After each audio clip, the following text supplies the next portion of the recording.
My son-in-law's family pushed my daughter into the icy lake as a joke. She hit her head on a rock and nearly drowned. As I screamed for help in desperation from the shore, they just laughed. "Stop the drama! She can swim!" they shouted. And then they drove away.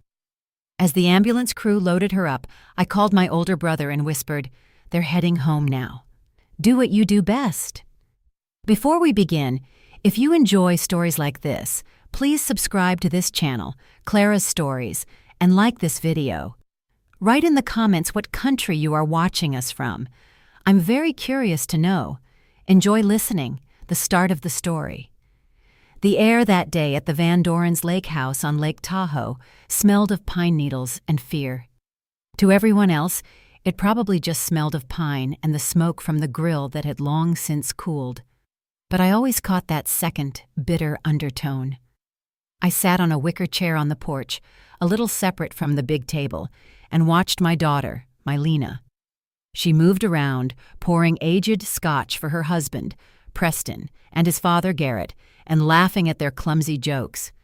Her laughter sounded too bright, too strained, like that of a child terrified of punishment, trying desperately to prove she was good. My heart tightened with that laughter. Even after all these years, she was still trying to win their affection, the affection of people incapable of loving anyone but themselves. Their country estate matched their status, a huge, soulless house of dark wood, with massive picture windows that stared out at Lake Tahoe like cold, vacant eyes. The lawn was flawless. Not a single dandelion was allowed to grow. Everything was too perfect, too calculated, devoid of any warmth. Even the sun seemed different here. Its rays didn't warm, they just highlighted the glassy sheen of the water and the cold gleam of the expensive cars by the gate. I only came here for Lena.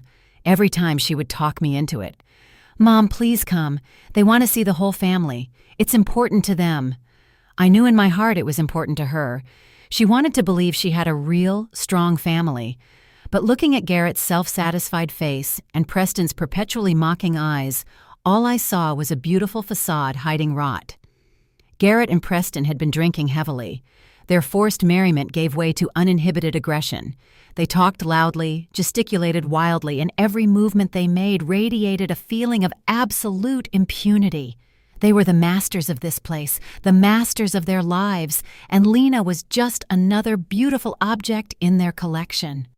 "Why is our little city girl Lena all bundled up?" Garrett thundered, fixing Lena with a heavy stare. She was wearing a thick autumn jacket and jeans. The day was cool, and a sharp wind blew off the lake. "Afraid of catching a cold, Softy?" Lena smiled nervously. "It's just windy, Mr. Garrett." "Windy?" Preston scoffed, mimicking his father. "Back in my day, girls were swimming in October, and it did them good. They were tough. This is a greenhouse generation." I felt a cold dread settling inside me. I didn't like this conversation. It was like sharpening a knife, slow, methodical, full of anticipation. "Leave her alone," I said softly, but loud enough for them to hear. My voice sounded foreign on that porch, like the squeak of an old floorboard in a new house. Preston turned to me, a malicious spark flashing in his eyes. He hated it when I interfered. He thought I was just a crazy old woman fussing over her daughter. "Eleanor Hayes, don't worry. We're just having some fun, right, honey?" He winked at my daughter. Lena nodded, forcing another smile. "Of course, Mom, everything's fine." But it wasn't fine. I saw Preston and his father exchange a look. It was their special look, predatory, conspiratorial. It was how wolves look at a sheep before they attack.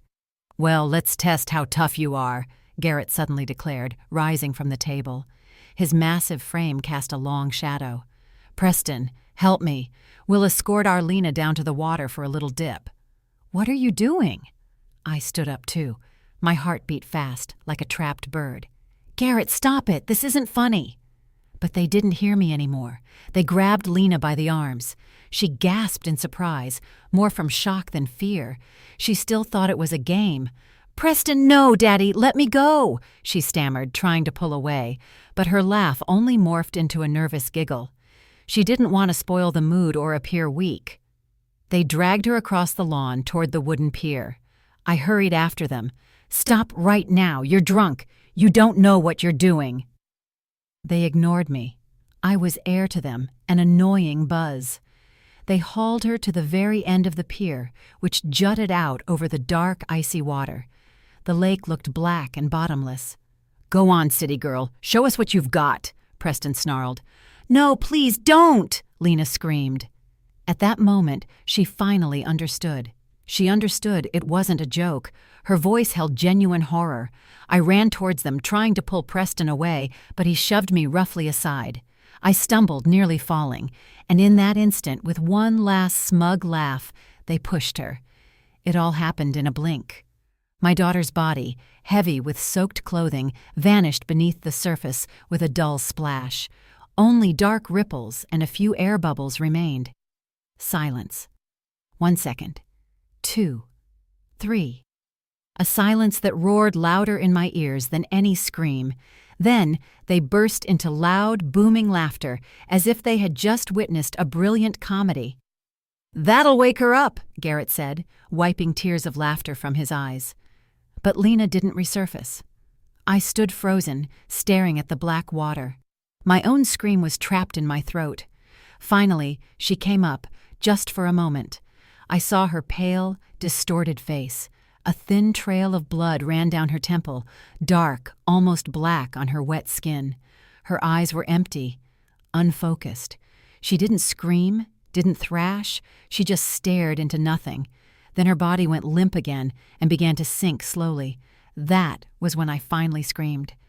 It was an inhuman, animal cry that tore from the depths of my soul. "Help! She's drowning! She hit her head!" Preston and Garrett stood on the shore, unmoving. "Oh, come on, Eleanor Hayes," Preston waved casually. "Stop the drama. She can swim." "End this hysteria," Garrett added, turning toward his black SUV. "She'll climb out on her own. A little cool down won't hurt." They turned and walked to their SUV. I looked at them, unable to believe my eyes.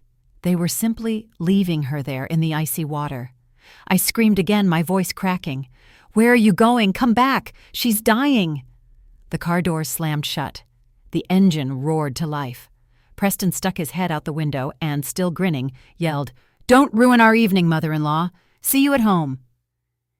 And they sped away. The crunch of gravel under the tires, the distant hum of the engine, and then silence.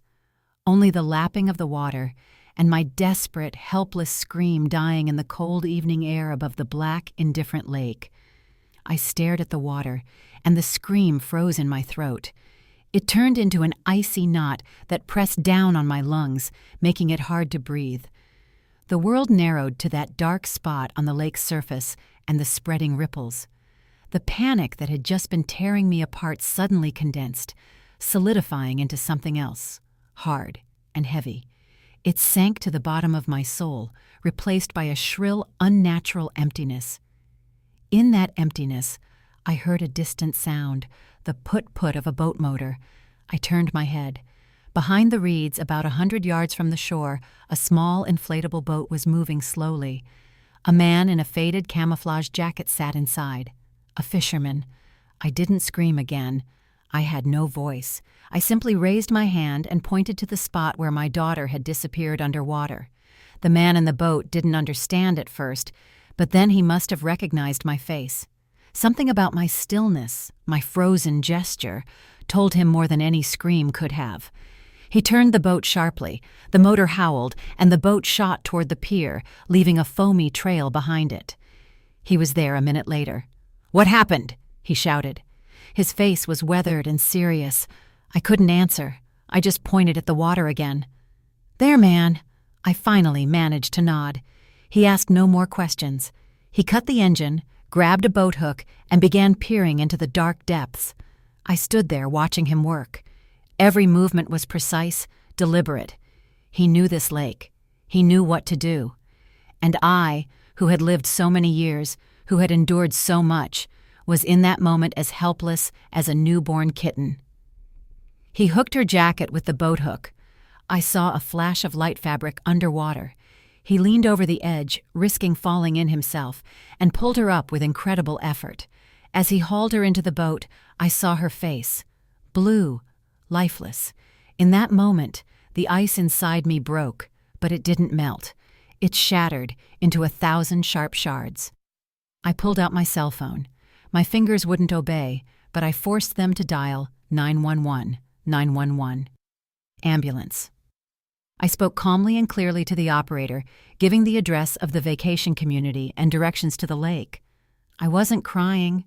My voice sounded strange, mechanical. While the fisherman performed mouth-to-mouth resuscitation in his boat, and I gave instructions to the paramedics from the shore, images flashed through my mind. Lena at 5 years old, crying with a scraped knee in my arms. Her as a first grader with giant white ribbons, proudly carrying her first bouquet. Her at high school graduation, twirling in her simple but beautiful dress, her eyes shining with joy. And her on her wedding day, looking at Preston with such hope, such faith, that I desperately wanted to shout, "Don't do it, baby. They will destroy you." But I stayed silent. I stayed silent then, and I stayed silent all these years for her fragile, hard-won happiness. I smiled at these people, shook their hands, sat at their table, and swallowed their poisonous jokes like bitter medicine.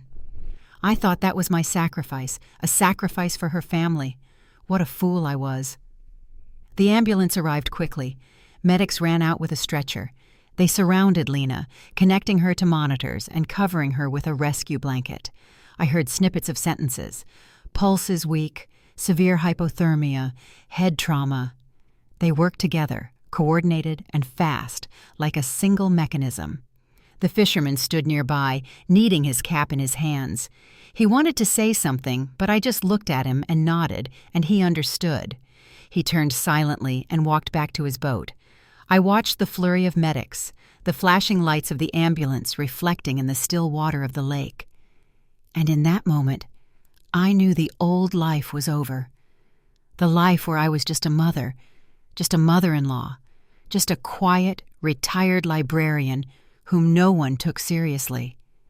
That woman died right there on the pier the moment her daughter went under, laughed at by her own husband.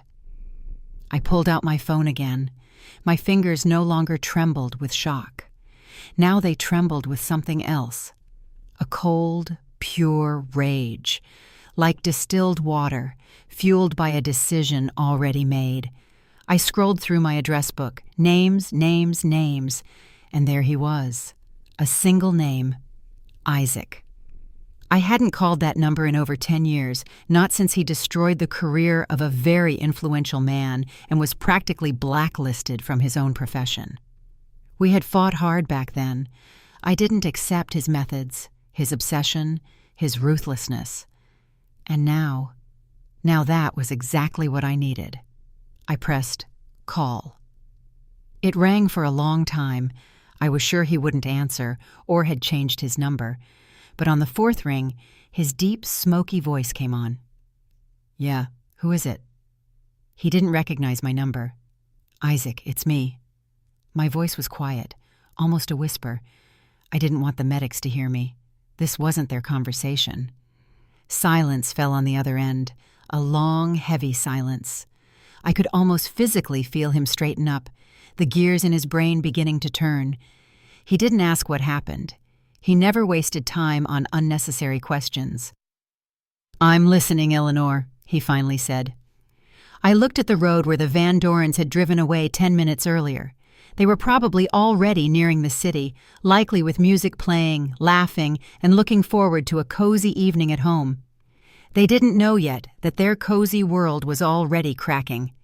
"They're heading home now," I whispered into the phone. "Do what you do best." I didn't wait for a reply. I just hung up. The decision was made. All bridges were burned. The old rules no longer existed. The medics slammed the ambulance doors shut. The siren wailed, and the vehicle sped away, carrying my daughter with it. I remained standing on the shore of that black lake in the deepening twilight, and for the first time in many years, I felt no fear, but a strange, terrifying calm, the calm of a person who has just pulled the trigger. I called a cab. It came quickly. an old car that smelled of gasoline and cheap air freshener. The driver, an older, mustachioed man, looked at me anxiously in the rearview mirror. I must have looked terrible, my clothes stained with dirt, my face frozen into a gray mask. He tried to start a conversation, asking if everything was okay, but I stayed silent. All the words had been left behind on the shore. The entire drive to the city hospital, I stared out the window at the passing lights, but I didn't see them. In my head, with cold, detached clarity, a different scene was playing out, a vision of what was happening at the Van Doren's house right at that moment. I could see it. I could almost see their black SUV driving through the automated gate of their massive, fortress-like home. Garrett stepped out first, heavy, authoritarian. Preston followed behind, still smirking, full of drunken arrogance. They entered their sterile, lifeless foyer, which smelled of expensive cologne and furniture polish. Their footsteps echoed in the silence. They weren't worried. Why should they worry? Lena was strong, healthy, could swim. She had just been dunked. She was scared. No big deal. And the mother-in-law? The mother-in-law was always hysterical. She would scream and moan, and then Lena would come, as always, and fix everything. She would say, "Mom, stop. They didn't mean anything by it. They're just kidding." She had always defended them, always. I imagined Preston pouring himself another scotch, tossing ice into the glass. The ice clinked against the glass, just as the last coin in a beggar's pocket might clink. Garrett turned on the massive plasma screen TV. Some financial news program, numbers, charts, serious faces. They immersed themselves in their world, where everything was measured by money and power. What had happened an hour ago by the lake was just a minor annoyance, a bothersome interlude that was already almost forgotten. They were, after all, above consequences. Then the phone rang, not a cell phone, but the landline. They kept it for the sake of seriousness. Garrett answered sluggishly, and I heard his face change, not from horror, no, but from annoyance. "Which hospital? ICU? What nonsense?" He listened, frowning, his lips pressed into a contemptuous line. "Yes, I'm the husband's father. Yes, got it." And he slammed the receiver down. "What the hell?" he said to Preston. "Your wife is at the hospital. Looks like your mother-in-law really did call the doctors. She must have played the drowning role a little too well." Preston grimaced as if he had a toothache. This was ruining his evening. It was an inconvenience, a problem that needed solving. And he hated solving problems.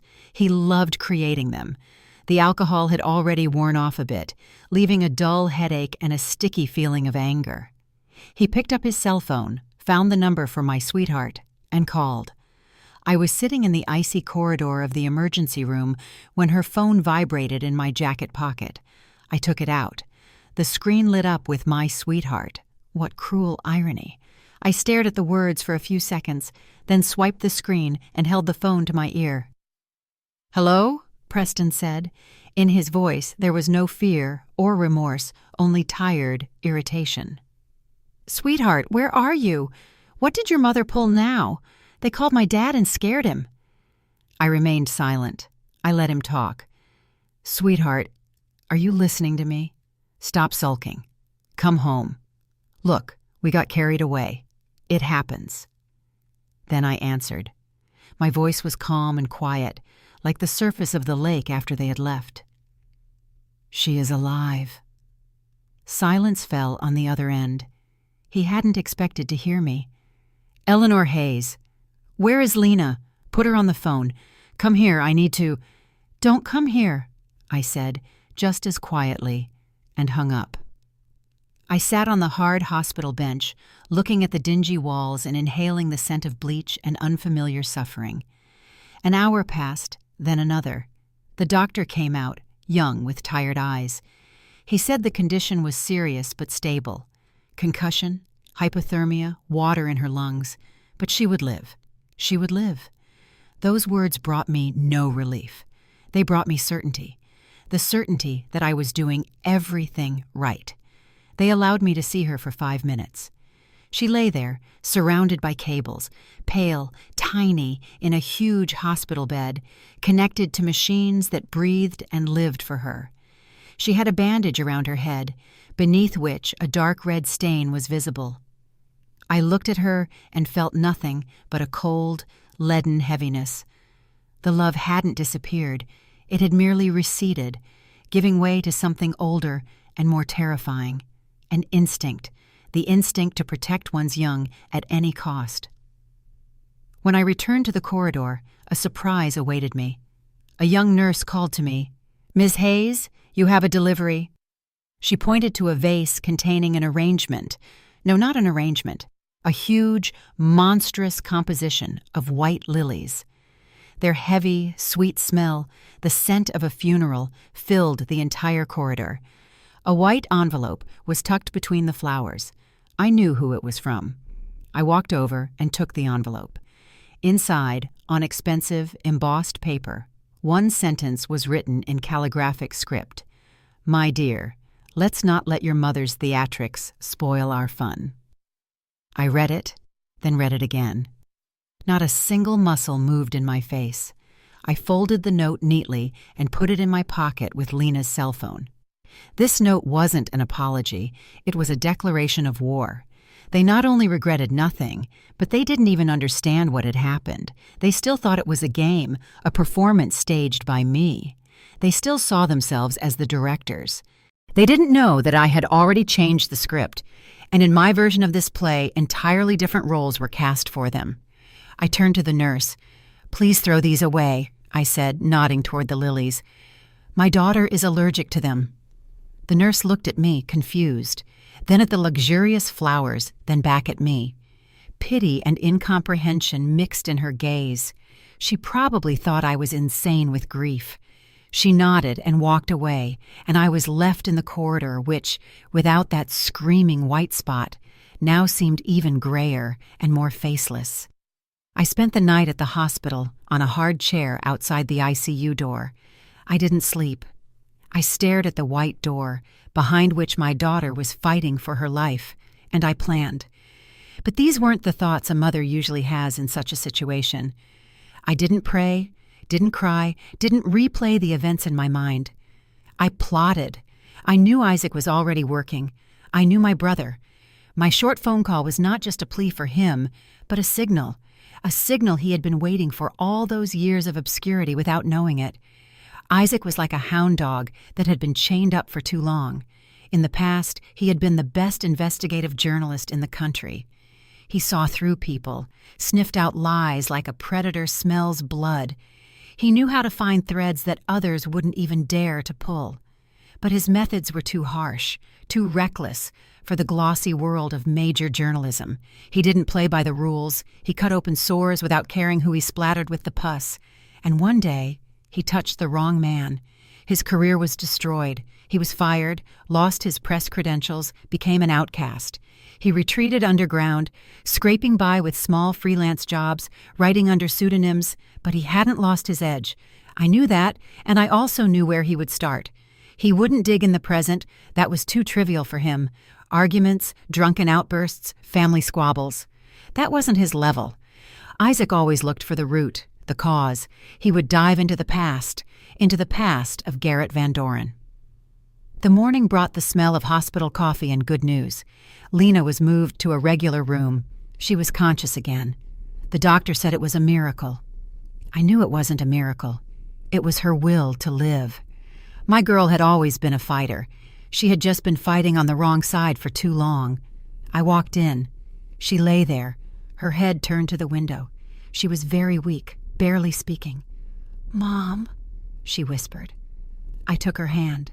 It was cold. "I'm here, baby. I'm with you." She looked at me, and tears welled up in her eyes. "Did he call? Preston?" I didn't lie to her. "Yes, and he sent flowers." "What did he say?" A faint, dying hope was in her voice. I looked her straight in the eye. "He said I was being dramatic." She didn't answer, just turned back to the window, and a tear slowly ran down her cheek. Just one. In that single tear was more pain and disappointment than in any scream. In that moment, I knew she was starting to see too. The icy lake water had washed away the veil she had worn for years. The phone rang in the afternoon when I had gone out to the hospital park for some fresh air. The number was unknown. "Yes, this is Eleanor." Isaac's voice was hoarse and tired. He hadn't slept all night. I knew it by the way he spoke the words, as if rolling hot stones in his mouth. "I have something for you." He didn't beat around the bush. He got straight to the point. "I found some old archives. 22 years ago. Same lake, a different boat. Garrett Van Doren and his business partner at the time, a man named Malcolm Pierce. They went fishing. Only Van Doren returned. He claimed Pierce was drunk, fell overboard, and hit his head on the propeller. An accident." I listened, and the cold that had settled in me by the lake shore grew denser. "The case was closed after a week," Isaac continued. "Too fast for a story like that. I tracked down the detective who handled the case, Detective Ron Healy. He's retired now and keeps bees in a quiet rural town in the Sierra foothills. The old man fought me for a long time," Isaac said. "But I know how to be persuasive." I knew what he meant. His persuasion could break others too. Healy caved. He said he was heavily pressured from above. They brought him an envelope full of cash and a photo of his daughter, a college student, and he signed everything. He said that sin has tormented him his whole life. The picture that was coming together was gruesome, ugly, but terrifyingly logical. "But that's not all," Isaac said. "Pierce had a son. He was about 10 years old back then. They had no contact. The father had left the family. I found him. He works now as a simple auto mechanic in Oakland. He hates his father, but he kept some of his things. Among them letters. Letters Pierce wrote to his sister shortly before his death. In them, he wrote clearly that Van Doren had cheated him out of almost all his business shares. He intended to go to the district attorney. A week after that letter, he accidentally drowned." I closed my eyes. The vague, unexplained anxiety I had felt all those years near the Van Dorens, the worry that everyone, including my own daughter, attributed to my overly anxious nature, wasn't anxiety. It was intuition, a deep animal sense that had screamed at me that monsters were living next to my daughter. I wasn't surprised. I wasn't shocked. I only felt a strange, icy confirmation, as if I had walked through a dark room all my life, bumping into furniture, and now someone had flipped the light switch, and I saw that the room was full of traps. "What now?" I asked. My voice was perfectly calm. "Now we have leverage," Isaac replied. "They think this is a family dispute. They don't know we're playing a different game." He was right. This was no longer a reaction to their act. It was no longer the revenge of an injured mother. It was an act of restoring justice, the justice that had been sunk with Malcolm Pierce's body in that same lake 22 years ago. I was ready to go all the way. Now I not only had the right, I had the evidence. I hung up and sat on the bench in the hospital park for a long time. The autumn sun shone faintly through the bare branches of the trees, but it didn't warm me. I looked at my hands. They were no longer trembling. They were steady. They were the hands of a person who knew what to do next. The next 2 days passed in the fog of hospital routine. I brought Lena broth that I made on a small electric burner right in the room, helped her walk to the bathroom, and read Chekhov to her. We barely talked about what happened. Words weren't necessary. Something new, fragile, but genuine developed between us, a silent understanding. She no longer tried to justify them. She simply remained silent, and in her silence was more condemnation than in all my words. Preston stopped calling. He had apparently decided to starve us out. He was waiting for Lena to calm down and call him herself, as was always the case after their arguments. He didn't understand that this time, everything was different. He was still playing his game, by his rules, in his small, cozy world where he was king. He didn't know that outside his world, the clouds were already gathering. The climax came on the third day. I imagine it like this. Garrett Van Doren is sitting in his huge office, furnished with dark oak and leather. Perfect order on his desk, an expensive pen, a notebook, several phones. He skims the morning stock report on CNBC. He is calm. He has the situation under control. The family annoyance with his daughter-in-law barely bothers him. That's Preston's problem. Small, everyday, solvable. Women always cause trouble. You just have to show toughness, and they crawl back and apologize on their own. At that moment, one of his phones rings, the one without caller ID, the line for particularly sensitive conversations. He sees who's calling, and a satisfied smile appears on his face. It's an old friend, an important man from the regional administration, Mayor Jim Dalton, a man he had helped solve problems for many years, a man who owed him a favor. "Jim Dalton, pleased to hear from you," he says in his velvety, confident voice. "To what do I owe the honor?" But on the other end, he hears no friendly greeting, only a dry, cold, almost hostile tone. "Garrett, I need to speak to you seriously and not over the phone." Garrett frowns. He doesn't like this tone. It disrupts the accustomed order of things. "Did something happen?" "Something happened." The voice on the phone grows harder. "A man was here today.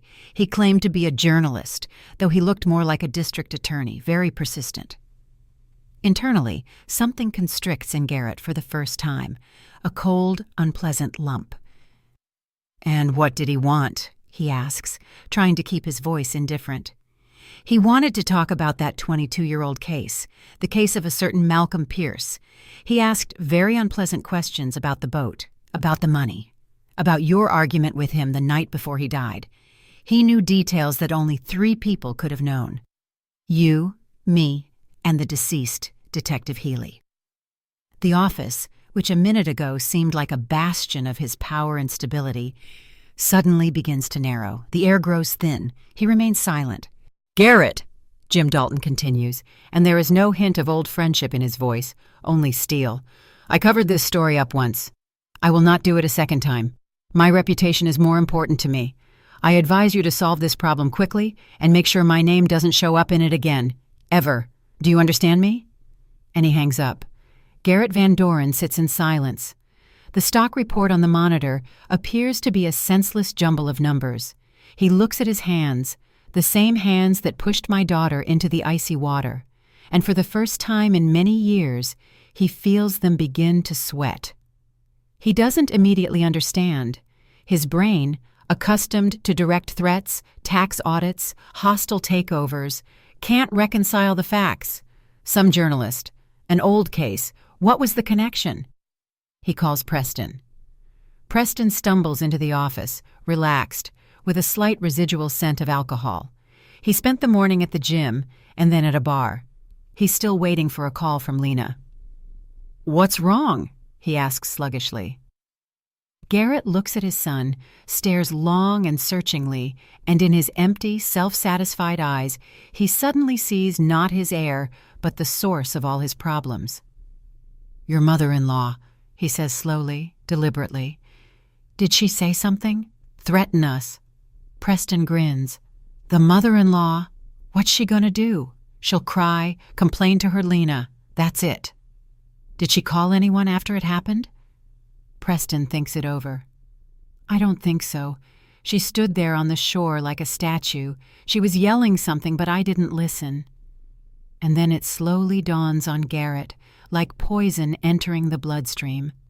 That quiet, insignificant old woman whom they had never taken seriously. Her calm, dead voice on the phone when she took Preston's call. Her refusal to talk. That wasn't despair. That was a plan. He leaps up, going to the window.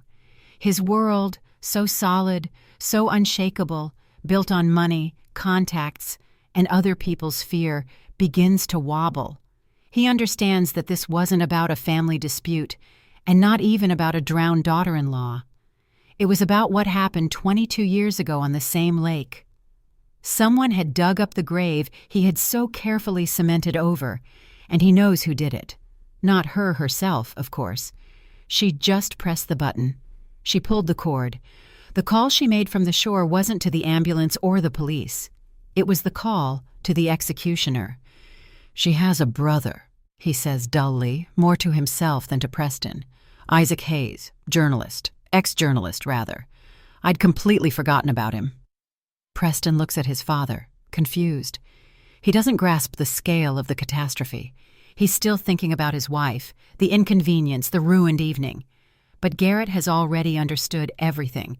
He has understood that the grenade he himself placed in that quiet woman's hands was already unpinned, and all these years she had just been holding the safety lever. That day on the lake, she let go. He snatches the phone. He begins calling everyone whose numbers were saved in the separate, encrypted memory of the phone. People who had been fed by his hand for years, who owed him their position, their wealth. He called, and his voice, normally authoritative and calm, cracked, hoarse. He demanded, threatened, pleaded. He tried to start the usual mechanism, the mechanism of suppression, the mechanism of erasing inconvenient truths. But the mechanism failed. On the other end, he heard confusion, cold politeness, and more often a short dial tone.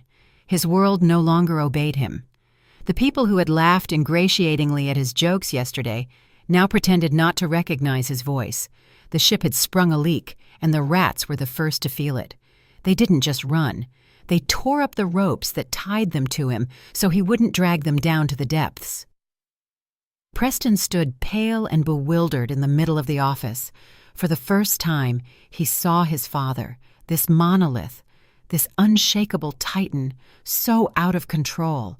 And fear, genuine, sticky, animal fear, began to seep into his soul too.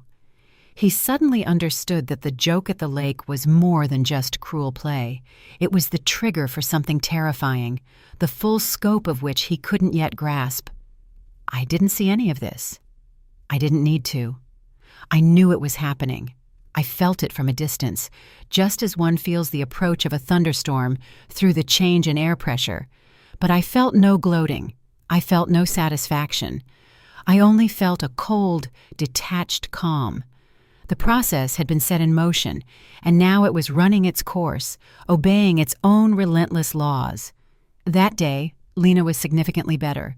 She could already sit up in bed, propped up on pillows. Color had returned to her face. We talked a little, and then she fell asleep. For the first time in days, it was a peaceful, deep sleep. I left the room so as not to disturb her. I didn't want to wander the gloomy hospital corridors, and I remembered.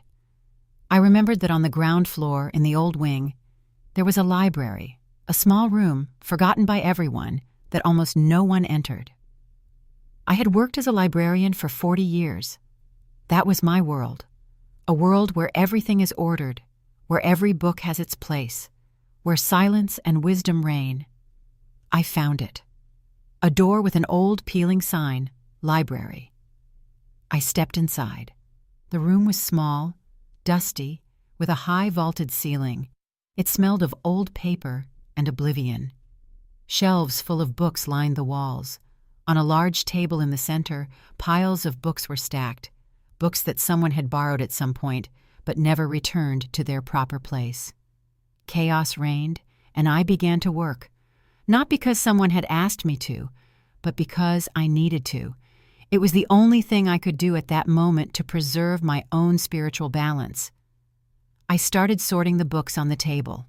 I picked up each one, wiped the dust from the cover, looked at the call number on the spine, and found its place on the shelf. Here, a tattered volume of Toni Morrison. I put her between Zora Neale Hurston and Alice Walker. Classics with classics. Here, an old medical guide. It belongs on the top shelf in the technical literature section. Here, a thriller by James Patterson. It goes to the foreign prose shelf. My movements were slow, methodical, almost ritualistic. I thought neither of the Van Dorens nor Isaac, not even of Lena. I thought only of the books, of the fact that everything in this world should have its place, that an order, once disturbed, must be restored. I worked, and the chaos in the small hospital library gradually receded. The table became cleaner, the shelves filled up in strict alphabetical and thematic order. I was restoring harmony in this tiny enclosed space, and this simple physical activity gave me peace. It was creation, a counterweight to the destruction I had set in motion. Eventually my phone rang. It was Isaac. I wedged the phone between my ear and shoulder and continued shelving books. "He's running around like an animal in a cage," Isaac said without preamble. His voice was calm, but I heard the notes of predatory joy in it. "He's calling everyone, trying to exert pressure, to buy people off, to intimidate, but it's too late. The information has leaked. His old friends are shunning him like a leper. He's become toxic." "Good," I said, placing a thick volume of Baldwin in its spot. "He knows it's me, and he knows you're behind me. He's going to try to act, probably with force. He'll send his people. I just wanted you to know." "I know," I replied. "Be careful." "Don't worry about me, little sister," he laughed. "I haven't lived where I'm registered for a long time. I'm safe. But you'll need a good lawyer soon, although I'm afraid even that won't help." We said goodbye. I put the phone in my pocket and picked up the next book. It was a children's book of fairy tales with bright pictures. I ran my hand over the glossy cover. I wasn't afraid for Isaac. He was in his element. I felt no hatred toward the Van Dorens. To me, they were no longer people, but objects, pieces on a chessboard that I myself had maneuvered into a state of zugzwang. I didn't need to see their panic. I didn't need to hear their anxious voices. Their agony didn't interest me. In that moment, in this quiet, dusty library, I was absolutely calm. I was simply restoring order in the library, in my life, and in my daughter's world. I knew that soon the last book would find its place on the shelf, and then silence would fall. Real, full, final silence. When the last book from the table found its place on the shelf, I felt a deep weariness, not physical but spiritual, as if I had finished a very long and difficult task. I looked around the quiet, tidied room. Harmony now reigned here. I left the library, pulling the door tightly shut behind me, and returned to the world of hospital smells and muffled sounds. Meanwhile, on the other side of the city, Garrett Van Doren's agony reached its peak. He had exhausted all his resources. His calls were no longer connected. His threats only elicited irritation. He understood that his empire, which had seemed eternal and unshakable to him, was only a house of cards, and someone had pulled the most important card from the foundation. Desperation is a poor advisor. It makes smart people do stupid, predictable things. And Garrett, having lost the ability to act subtly, decided to proceed coarsely. He resorted to the last argument he had left: violence. He called the head of his security detail, a sullen man with a heavy jaw and vacant eyes, a former Special Forces soldier who carried out the dirtiest jobs for him. "I need the address of this journalist, Hayes, and I need him to be spoken to very seriously, so seriously that he forgets not only my name, but his own." The man with the heavy jaw nodded silently. For him, it was routine work. Finding the address in this city was not difficult, especially with access to certain databases. An hour later, 2 inconspicuous dark cars with no license plates pulled into the courtyard of an old housing project on the outskirts of the city. 4 sturdy men in identical black jackets got out. They entered the stairwell, which smelled of cats and dampness, unhurriedly but purposefully, and climbed to the 7th floor. They went to apartment number 47, a shabby faux leather door, an old, almost antique doorbell. One of them pressed the button. In response, silence. He pressed it again. Still silence. "Enter," the oldest one briefly commanded. They didn't bother with the lock. One of them, the largest, stepped back a few paces, took a running start, and tore the door frame and all off its hinges with a deafening crash. They stormed inside, but the apartment was empty. It wasn't just empty, it was dead. A thin layer of dust on the old mismatched furniture, a stack of yellowed newspapers on the kitchen table, a dried-up plant in a pot on the windowsill. It was obvious that no one had lived here for a long time. They had walked into a trap, a simple one, but humiliating precisely because of its simplicity. While they stared at each other in the gloom of the deserted apartment, my brother, Isaac, only a few miles away in a faceless rented hotel room, looked at his laptop screen. A simple blog platform was open on the screen. The text was already entered. The headline glowed in bold, aggressive letters. Drowned twice in the same lake. The 22-year history of impunity. Below the headline was a dry but devastating text. Facts, data, names, copies of Pierce's letters, quotes from a secret interview with the former Detective Healy, recorded on a voice recorder, the testimony of the fisherman who rescued Lena, the photo of the bouquet of lilies with the accompanying note, and finally, the report of what had happened at the lake 3 days ago. Everything was laid out with cold, procedural precision, without emotion, without accusation, just facts. But their totality was more terrifying than any verdict. Isaac looked at the clock. He had been waiting for this moment. He knew they would come for him. He himself had given them this hint through one of his informants. He knew that brute force would be their last desperate move, and he used it. Exactly at the moment Garrett's men broke down the door to his old apartment, thereby demonstrating their methods to the entire neighborhood. Isaac moved the cursor to the Publish button. Below the article, an address list was already prepared. Email addresses of all the major news agencies in the country, the editorial offices of all the regional and national TV channels, the official addresses of the district attorney's office, the Department of Justice, the addresses of well-known bloggers and public figures. He took a deep breath, exhaled, and pressed the button. In the next second, he hit Send in his email program. That was it. The mechanism was set in motion. The genie was out of the bottle. For the first few minutes, nothing happened. But then his cell phone, which lay next to him on the table, began to vibrate. First one call, then a second. Then it vibrated nonstop. Journalists, smelling blood, pounced on the prey. The story that Garrett Van Doren had so carefully tried to bury didn't just come to light. It exploded. The attempt at physical pressure, the broken-down apartment door, all of it became not a refutation, but a confirmation. It turned an investigative report into a crime story. The story instantly went viral. Dozens of websites picked it up. It spread across social media. Within a few hours, the name Van Doren went from being a symbol of success and respectability to a synonym for crime and cruelty. Their final, desperate attempt to silence the truth only caused the truth to scream loudly, so loud that everyone could hear it. They wanted to put out a spark, but instead they caused a wildfire. And now, all that remained for them was to stand and watch the flames consume their world. Isaac turned off the phone and the laptop. He stowed them in his bag, stood up, and went to the window. Outside, a strange, indifferent city bustled. His work was done. Now other forces would take action, larger and slower, the state apparatus, public opinion. He had done what he did best. He had simply told the story, the true story. And the truth, as we know, is sometimes more terrifying than any fiction. A month passed. I stood in the middle of the living room, which was until recently unfamiliar, and now simply empty.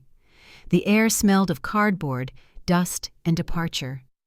Sunbeams falling through the dirty windows drew long streaks on the floor where dust particles danced. The last box was taped shut. I ran my hand over it. On it, in Lena's shaky handwriting, was written, "Books. Handle with care." My daughter sat on the windowsill, hugging her knees. She looked out at the street, at the busy, indifferent city life. In this month, she had changed a lot. Not externally. Externally, she was still the same, slender, fair, with large, serious eyes. But something had disappeared from her gaze. The desperate, ingratiating effort to please everyone was gone. The fear was gone. In its place was a quiet, slightly melancholic wisdom. She had grown up more in this month than in the last 10 years. We worked in silence, a cozy, comforting silence that exists only between very close people. We didn't need words to understand each other. Every movement was full of meaning. Here I carefully wrapped her favorite mug in newspaper, and she nodded gratefully. Here she found an old photo of the two of us in the park, and a light, gentle smile appeared on her lips. We weren't just packing things. We were clearing the debris of her former life, carefully separating what was worth keeping from what had to stay here forever. In this month, the world around us had turned upside down.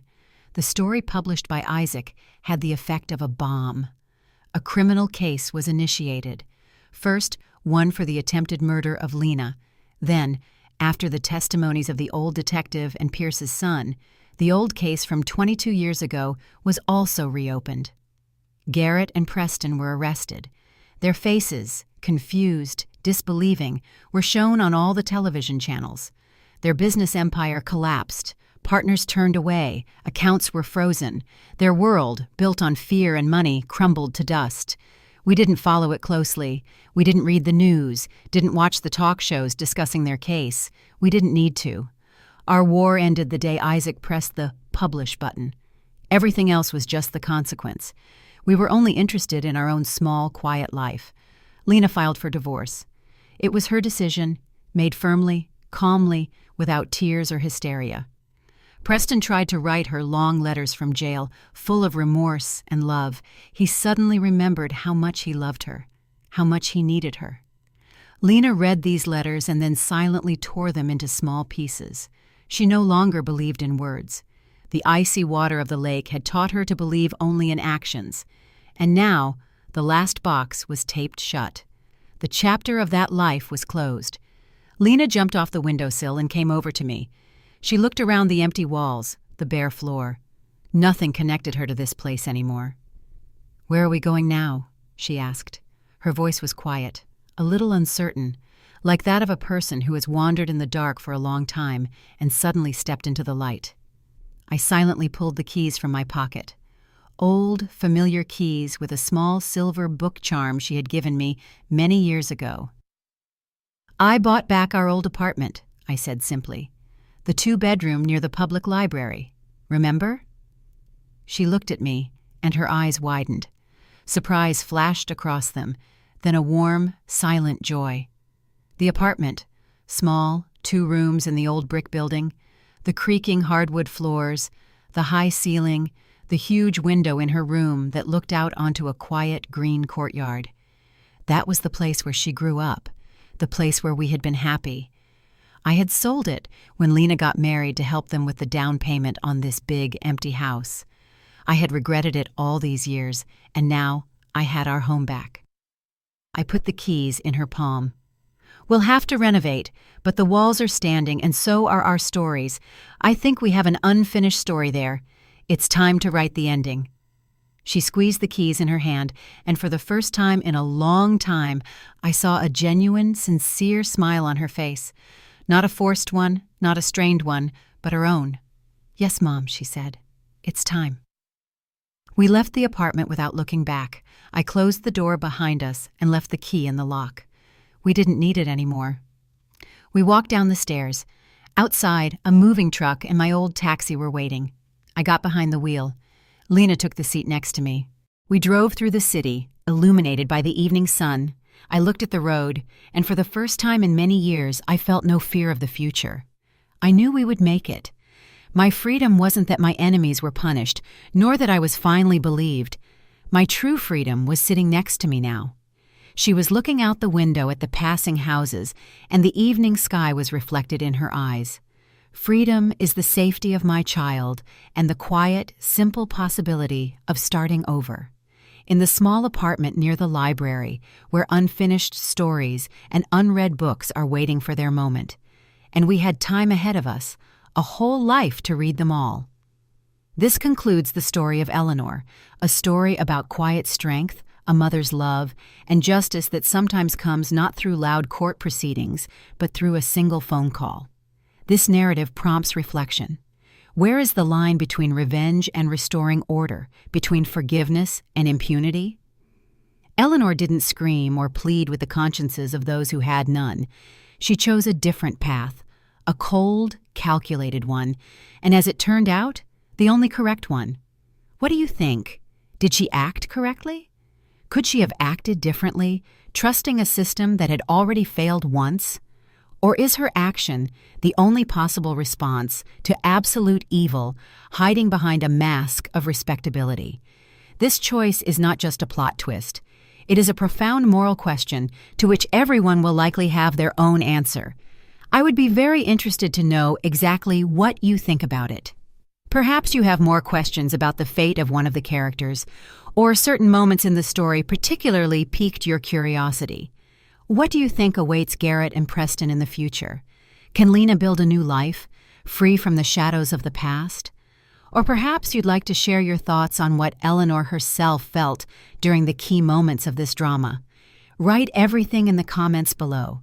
Let's discuss this story together. If this story has touched you, please support our channel. Like this video, subscribe if you haven't already, and of course, share your opinion. Your feedback and participation are the best reward for us, and what allows us to continue creating new, equally captivating stories for you. Since creating such stories, including research and preparation, takes a lot of time and effort, donations help us ensure the continuity and quality of our narratives. Your support, no matter the amount, directly contributes to Clara's stories continuing. Thank you for your generosity and for being part of our community. Did you like my story, and which city are you listening from? Let's meet in the comments. If you like the story, you can support me by sending a super thanks so I can keep bringing more stories like this. Thank you so much for your sweet support. I'm looking forward to your comments on the story. On the screen, you can see 2 new life stories that I highly recommend. There's so much more on my channel. Don't forget to subscribe. See you in the next life story with love and respect.